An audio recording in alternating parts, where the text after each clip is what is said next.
నమస్తే, welcome to Disha TV. పరకాలలో మొదలైనటువంటి రాజకీయం గాంధీ భవన్ వరకు కూడా ఆ రచ్చ అంటుకుంటా ఉంది. పరకాలకు వెళ్ళినటువంటి ముఖ్యమంత్రి చేసినటువంటి వ్యాఖ్యలకు, అక్కడ కొండా సురేఖ పుట్టినరోజున కొండా సుష్మిత పటేల్ చేసినటువంటి వ్యాఖ్యలకు ఈరోజు గాంధీ భవన్ వేదికగా పెద్ద రచ్చ మొదలైంది. సో కాంగ్రెస్ మహిళా నాయకురాలందరూ కూడా కొండా సుష్మిత పటేల్ని వారి యొక్క మాటలతోటి వారు చేసినటువంటి కామెంట్స్ కూడా ఇప్పుడు రాష్ట్ర వ్యాప్తంగా సంచలనంగా మారాయి. అసలు నువ్వెవరు? నువ్వు పార్టీలో సభ్యత్వం లేదు, నువ్వెందుకు పార్టీ గురించి మాట్లాడతావు అంటూ కూడా పార్టీలో ఉన్నటువంటి నాయకులు ప్రశ్నించినటువంటి పరిస్థితి. అదేవిధంగా కాంగ్రెస్ క్రమశిక్షణ కమిటీకి సంబంధించినటువంటి అధ్యక్షుడైనటువంటి ఎవరైతే మల్లు రవి గారు ఉన్నారో అక్కడ షోకాస్ నోటీసులు ఇవ్వడం జరిగింది కొండా సురేఖ. సో షోకాస్ నోటీసులు ఇచ్చిన తర్వాత ఈరోజు ఉదయం అక్కడ కొండా సుష్మిత పటేల్ దగ్గర నుంచి ఒక మెసేజ్, లైక్ తన వర్గాలతో పాటు కావచ్చు, తన దగ్గర నుంచి ఒక మెసేజ్ అయితే రావడం జరిగింది. అది కూడా తను కాంగ్రెస్ పార్టీని కానీ, రాహుల్ గాంధీని కానీ, సోనియా గాంధీని కానీ నేను ఎవరిని టార్గెట్ చేయలేదు, వారంటే మాకు చాలా అభిమానం, మాకు చాలా గౌరవం. సో నేను పార్టీలో ఉన్నటువంటి మిగతా ఎమ్మెల్యేలు ఎవరిని కూడా నేను మాట్లాడలేదు, ఏ శాసనసభ్యుని గురించి కూడా నేను మాట్లాడలేదు, నాకు అవసరం లేదు. కానీ ఒక వ్యక్తి చేస్తున్నటువంటి అన్యాయం, ఒక వ్యక్తి చేస్తున్నటువంటి ధోరణి గురించి మాట్లాడాను తప్ప ఒక ముఖ్యమంత్రి చేస్తున్నటువంటి, ఆయన అవలంబిస్తున్నటువంటి ఏదైతే దారి ఉందో, లేకపోతే ఆయన చేస్తున్నటువంటి పనులు ఉన్నాయో దాని మీద ప్రశ్నించాను. ఆయన కుటుంబం చేస్తున్నటువంటి అన్యాయాల మీద ప్రశ్నించారంటూ కూడా అక్కడ కొండా సుష్మిత పటేల్ వివరణ ఇచ్చేటువంటి ప్రయత్నం చేశారు. సో షోకాస్ నోటీసులకు వివరణ ఇవ్వాలని 3 రోజులు గడువు ఇచ్చినప్పటికీ కొండా సురేఖ గారు చాలా చాకచక్యంగా, చాలా తొందరగానే వారు ఇక్కడ నోటీస్కి రిప్లై ఇవ్వడం జరిగింది. ఒకసారి రిప్లైలో తను ఏం మెసేజ్ పంపించిందో ఒకసారి చెప్పేటువంటి ప్రయత్నం చేస్తాను. నా జన్మదినోత్సవం సందర్భంగా రాష్ట్ర వ్యాప్తంగా కొండా అభిమానులు, కొండా కుటుంబ సభ్యులు, పార్టీ కార్యకర్తలు పలు చోట్ల వేడుకలు జరుపుకున్నారు, సేవా కార్యక్రమాలు చేపట్టారు. ఈ వేడుకల్లో భాగంగా నా స్వస్థలమైనటువంటి గీసుగొండలో తనకున్నటువంటి ప్రత్యేకమైనటువంటి అనుబంధంతో అక్కడి అభిమానులు, కార్యకర్తలు నిర్వహించిన నా జన్మదిన వేడుకల్లో ముఖ్య అతిథిగా నా కూతురు కొండా సుష్మిత పటేల్ పాల్గొన్నది. ఈ సందర్భంగా తాను చేసినటువంటి వ్యాఖ్యలను పూర్తిగా తన స్వంత అభిప్రాయాలకు సంబంధించినవి. కుటుంబ బాంధవ్యం కారణంగా ఈ ఒకరి అభిప్రాయాలను మరొకరు రాజకీయంగా బాధ్యత వహించాలనేది భావ్యం కాదంటూ కూడా ఆమె చెప్పడం జరిగింది. నాతో వివరణ కోరడం తగదు అంటూ కూడా చెప్పడం జరిగింది. నన్ను బాధ్యురాల్ని చేయడం సహజ న్యాయ స్ఫూర్తికి విరుద్ధమని వినమ్రంగా తెలియజేస్తున్నానంటూ కూడా చెప్పడం జరిగింది. కాంగ్రెస్ పార్టీ నాయకత్వంపై, పార్టీ క్రమశిక్షణ నియమాలపై నాకు సంపూర్ణ గౌరవం ఉంది కాబట్టి పై వాస్తవాలను, ప్రజాస్వామ్య విలువలను పరిగణలోకి తీసుకొని ఈ విషయంలో నా ప్రమేయం లేదని గుర్తించి నాకు జారీ చేసిన నోటీసును ఉపసంహరించుకోవాలంటూ కూడా గౌరవప్రదంగా కోరుతున్నానంటూ ఆమె తనకున్నటువంటి ఇచ్చినటువంటి షోకాస్ నోటీస్కి ఆన్సర్ ఇవ్వడం జరిగింది. సో ఇక్కడ నడుస్తున్నటువంటి చర్చ ఏంటంటే కొండా సురేఖ కానీ కొండా మురళికి తెలియకుండా కొండా సుష్మిత పటేల్ అంతంత వ్యాఖ్యలు చేస్తుందా, అంత ఘాటు వ్యాఖ్యలు అయితే ముఖ్యమంత్రి రేవంత్ రెడ్డి పైన కావచ్చు, అక్కడ ఉన్నటువంటి రేవూరి ప్రకాష్ రెడ్డి మీద కావచ్చు, కాంగ్రెస్ పార్టీలో ఉన్నటువంటి ఇంకో ముఖ్య నేత అయినటువంటి పొంగులేటి శ్రీనివాస్ రెడ్డి మీద కావచ్చు, పొంగులేటి శ్రీనివాస్ రెడ్డి మీద మాట్లాడుకుంటూ ఇక్కడ ఒక పొంగు ఉంది, అది పొంగుతా ఉంది, దాని సంగతి చూస్తానంటూ కూడా ఆయన మాట్లాడడం జరిగింది. సో అదందరికీ క్లియర్ కట్గా అర్థమైపోయింది తను పొంగులేటి శ్రీనివాస్ రెడ్డి గురించి మాట్లాడుతూ ఉందని. అదేవిధంగా తన తమ్ముళ్ళ గురించి మాట్లాడుకుంటూ 200 కోట్ల స్కామ్ అంటూ కూడా 200 కోట్లకు సంబంధించినటువంటి భూమిని దారాదత్తం చేశారంటూ కూడా మాట్లాడడం జరిగింది.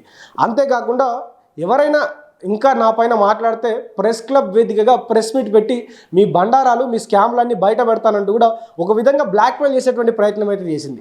సో దీనిపైన స్పందించినటువంటి ఇక్కడ ఉన్నటువంటి ఎవరైతే కాంగ్రెస్ నాయకులు ఉన్నారో, కాంగ్రెస్లో ఉన్నటువంటి ముఖ్యంగా బీసీ నాయకులు, బీసీలో బీసీ మహిళా నాయకురాలందరూ కూడా స్పందించినటువంటి పరిస్థితి. అసలు కొండా సుష్మిత పటేల్ ఎవరు, ఆమెకు పార్టీకి ఉన్న సంబంధం ఏంది, ఒక మంత్రి కూతురు కాకపోతే నువ్వెంత, నీ విలువెంత అంటూ కూడా వారు కూడా కౌంటర్ ఇవ్వడం జరిగింది. సో ఇదంతా కూడా పెద్ద రచ్చేటువంటి అవకాశం ఉంది కాబట్టి, పెద్ద ఎత్తున ఇదంతా పాకేటువంటి అవకాశం ఉంది కాబట్టి కొండా సురేఖ గారు అత్యంత తొందరగా ఈ రిప్లై అయితే ఇవ్వడం జరిగింది. సో షోకాస్ నోటీస్ మళ్ళీ వెనక్కి తీసుకోవాలంటూ కూడా ఆమె చెప్పడం జరిగింది. సో కూతురైనంత మాత్రం తను ఏం మాట్లాడిన ప్రతిదానికి నేను బాధ్యత వహించాలంటే అది నా బాధ్యత కాదు, అది తన వ్యక్తిగతం, తన వ్యక్తిగత రాజకీయం, తన వ్యక్తిగత అభిప్రాయం కాబట్టి తను ఈ పార్టీకి సంబంధించినటువంటి వ్యక్తి కాదు కాబట్టి నన్ను దానికి బాధ్యత వహించబడడం ఎంతవరకు కరెక్ట్, సో దీన్ని ఉపసంహరించుకోవాలంటూ కూడా వారు చెప్పడం జరిగింది. సో పార్టీలో కొంతమంది నేతలు కూడా అదే చెప్తా ఉన్నారు. సో కొండా సురేఖకి ఏం సంబంధం, తన కూతురి యొక్క సొంత అభిప్రాయాన్ని తనకు చెప్పడం ఎంతవరకు కరెక్ట్ అంటూ కూడా పార్టీలో కొంతవరకు కొండా దంపతులకు మద్దతు పలికేటువంటి ప్రయత్నం జరుగుతుంది. సో ఈరోజు మహేష్ కుమార్ గౌడ్ కూడా మాట్లాడుకుంటూ, ఎందుకంటే గతంలో ముఖ్యమంత్రి రేవంత్ రెడ్డి పర్కాలకు వెళ్ళినప్పుడు అక్కడ టికెట్ ప్రకటించడం జరిగింది. రేవూరి ప్రకాష్ రెడ్డిని మళ్ళీ గెలిపించారంటూ చెప్పడం జరిగింది. ఇక్కడ మీడియా సమావేశం నిర్వహిస్తే అక్కడ మహేష్ కుమార్ గౌడ్ ఈ పార్టీలో టికెట్ ప్రకటించేటువంటి అవకాశం ఎవరికి లేదు, ఎవరు ప్రకటించినా కూడా కేంద్రమే నిర్ణయిస్తుంది కాబట్టి ఎవరు మాటలు పెద్దగా చల్లవంటూ కూడా ఆయన కొట్టిపారేసినటువంటి పరిస్థితులు అయితే కనిపిస్తూ ఉన్నాయి. సో కాంగ్రెస్ పార్టీలో ఒకదాని తర్వాత ఒకటి, ఎందుకంటే మొన్నటిదాకా మనం చూసుకున్నట్లయితే అక్కడ రాజగోపాల్ రెడ్డి దగ్గర నుంచి మొదలైనటువంటి నిరసన జీవన్ రెడ్డి, రాజగోపాల్ రెడ్డి, ఇప్పుడు చిన్నారెడ్డి, అక్కడ అనిరుద్ రెడ్డి, ఇప్పుడు ఇక్కడ కొండా దంపతులు కుమార్తె అయినట్టు కొండా సుష్మితా పటేల్. సో కాంగ్రెస్లో వరుసగా ఈ నిరసన సెగలు తెలుపుతూ ఉన్నారు. సో అక్కడ బీజేపీ పార్టీ, బీఆర్ఎస్ పార్టీ మాత్రం ఎంతవరకు మీరు కొట్టుకుంటారో కొట్టుకోండి, ఇవన్నీ మాకే లాభం అంటూ కూడా వారందరినీ ఇంకా ప్రోత్సహించినటువంటి పరిస్థితులు అయితే కనిపిస్తూ ఉన్నాయి. సో అక్కడ సుష్మితా పటేల్ మాత్రం కాంగ్రెస్ పార్టీలో ఎమ్మెల్యే నేనే, నెక్స్ట్ కాబోయే ఎమ్మెల్యే నేనే అంటూ తను ప్రకటించుకుంటా ఉంది కాబట్టి సో ఆ ప్రకటనలన్నీ బంద్ చేసుకోవాలంటూ కూడా కాంగ్రెస్ పార్టీకి సంబంధించినటువంటి మిగతా నాయకులు చెప్తా ఉన్నారు. సో కొంతమంది కూడా ఒక మండలాన్ని పట్టుకుని ఇంకా ఎంతసేపు అవుతావు, కావాలంటే నీకు దమ్ముంటే పరకాల నియోజకవర్గం మొత్తం తిరిగి నీకంటూ ఒక నాయకత్వాన్ని ఏర్పరచుకో, నీకంటూ ఒక క్యాడర్ నేర్పించుకో, ఈ 2 సంవత్సరాలు నీ దమ్మేందో చూపించుకొని టికెట్ తెచ్చుకో తప్ప ఇలా ఊరికే బ్లాక్మెయిల్ చేస్తూ వేరే వాళ్ళ గురించి మాట్లాడుతూ వేరే వాళ్ళని ఇబ్బంది పెట్టేటువంటి ప్రయత్నం చేయకుండా పార్టీకి సంబంధించినటువంటి అంశాన్ని పార్టీ అంతర్గతంగా మాట్లాడుకునేటువంటి విధంగా చేయమని చెప్తా ఉన్నారు. అదేవిధంగా తను పార్టీ కార్యకర్త కాకపోయినప్పటికీ పార్టీ ఫ్లెక్సీలు కానీ పార్టీ నాయకుల ఫ్లెక్సీలు కానీ పెట్టుకుంటా ఉంది కాబట్టి అలా పెట్టుకోవద్దని కూడా చాలామంది హెచ్చరిస్తున్నటువంటి పరిస్థితి. సో చూద్దాం రానున్నటువంటి రోజుల్లో కొండా దంపతులు కావచ్చు, లేకపోతే కొండా సుష్మితా పటేల్ ఇంకేం మాట్లాడతారు. సో క్రమశిక్షణ కమిటీకి ఇచ్చినటువంటి షోకాస్ నోటీసులకు మరి క్రమశిక్షణ కమిటీ మళ్ళీ ఇంకేం మాట్లాడుతుందో కూడా వేచి చూద్దాం. ఎందుకంటే ఇప్పటికే జక్కిడి ప్రభాకర్ రెడ్డిని సస్పెండ్ చేసినటువంటి పరిస్థితి. సో సస్పెండ్ చేసిన తర్వాత కూడా ఇప్పుడు ప్రస్తుతం ఉన్నటువంటి పరిస్థితిలో ఎవరైతే ఎక్కువ మాట్లాడుతూ ఉన్నారో సో వారిపైన సస్పెన్షన్ వేటు పడేటువంటి అవకాశం ఉందంటారు. కానీ ఇక్కడ కొండా సురేఖ పరిస్థితి ఎట్లా ఉందంటే బీసీ వాదం నడుస్తూ ఉంది.